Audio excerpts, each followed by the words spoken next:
Bionicle Adventures 2 Trial by Fire. Written by Greg Varsity. Reading by Shadowcaber. Chapter 11. Toa and Matorn entered the structure.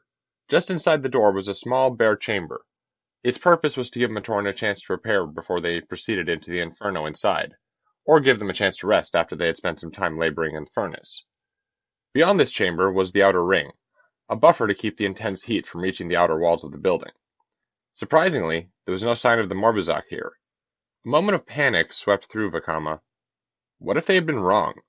What if the King Root was not here? Then we find it, wherever it hides, he said to himself. There's no other choice. He grasped the handle of the door to the outer ring. Vakama could feel the heat through it. In his mind, he was prepared for almost anything on the other side of that door. But in his heart, he wondered if 6 new, still untried Toa Metru would have the power to prevail. Disc launcher ready, Vakama threw open the door and rushed inside. Dim light stones cast an unsettling glow on the long, narrow chamber. The air was filled with a strange, soft sound that seemed to come from everywhere at once. What is that? Asked Vakama. It sounds like hissing. No, not hissing, replied Nokama. It's whispering. The Toa Metru stopped dead and looked around. The stone floor of the chamber was broken in numerous places.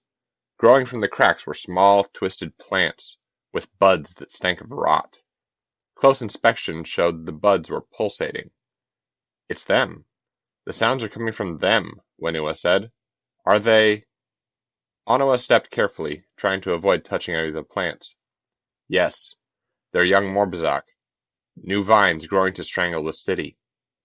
The whispering grew louder. The children of the Morbizak sensed that they were not alone. A few of the plants began to stir, as if in a breeze. Then more started moving as agitation spread throughout the outer ring. We cannot allow these things to grow, Thrive, said Matau. Let's see how they like a touch of frost. Nuju lowered his crystal spikes and sprayed a fine mist of ice over the plants. As the Toa watched, the ice spread across the entire crop. The plants began to sag beneath the weight, their whispering growing louder, then fainter. Finally, all was silent. Nokama took a step forward and water splashed on her feet.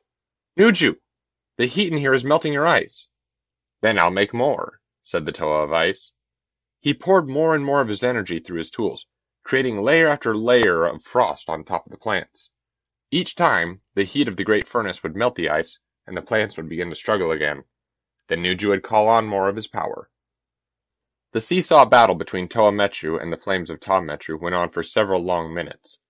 The other Toa could see that Nuju was weakening. He staggered and would have fallen if Matau had not caught him. My power. Almost gone, gasped Nuju. This was a mistake, thought Vakama. Our true struggle is waiting beyond this chamber. We should have saved our power for that. But why would the Morbizak leave these young vines undefended? The Toa of Fire got his answer in the next moment.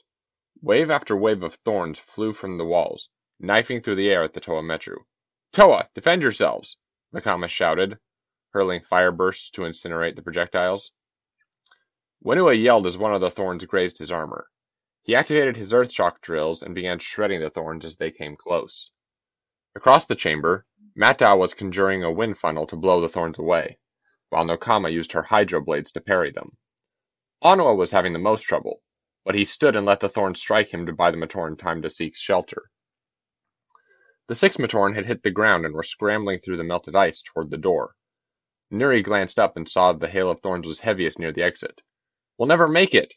We have to, said Akmu. I'm not staying here. Be quiet, Akmu, snapped Tahuti. We might not be here if it weren't for you. I saw something in the archives once that might help us. Everyone joined hands. The other 5 Matorn did as Tahuti asked. Now concentrate, the Onu Matorn said. We have to focus on our unity. That means you too, Akmu. At first, their efforts seemed to have no effect. Then a glow surrounded the 6 Matorn, and their bodies grew hazy and indistinct.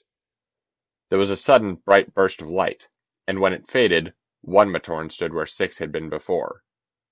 We are one, the being said in a voice that sounded like a combination of the 6 Matorn.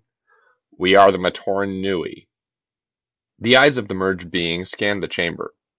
The Toa Metru were fighting for their lives against the thorn barrage, but making no progress.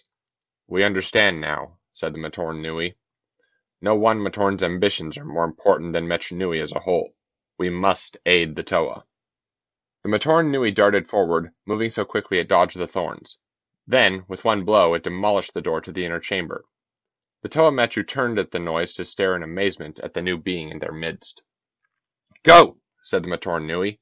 "Defeat the Morbizak and save the city. It is what you were meant to do." Vakama had a million questions, but no time to ask any of them. He turned to the other Toa and shouted, "Follow me!" The 6 heroes of Metru Nui charged into the heart of the great furnace, toward what might be their final conflict. The Matorn Nui watched them go, whispering, "Mata Nui protect you all." End of chapter 11.